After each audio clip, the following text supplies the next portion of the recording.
Naučili se bomo prijeti akord D-dur. Akord D-dur označujemo z veliko tiskano črko D. Na spodnji sliki vidimo v primeru oznake omenjenega akorda v besedilu skladbe. Akord je obkrožen z rdečo barvo. Na desni strani slike vidimo roko, ki ima označene prste s številkami.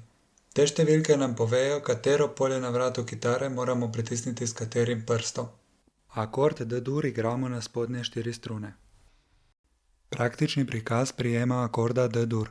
S kazalcem primemo tretjo struno v drugem polju, s sredincem primemo prvo struno v drugem polju in s prstancem drugo struno v tretjem polju. Akord igramo na spodnje 4 strune.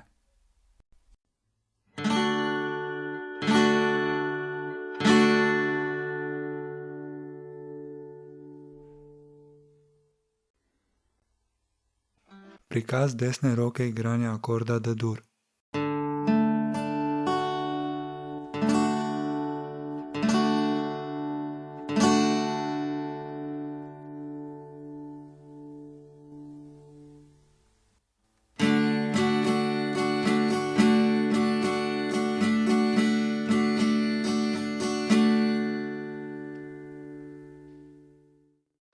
Video gradivo sem za vas pripravil Jernej.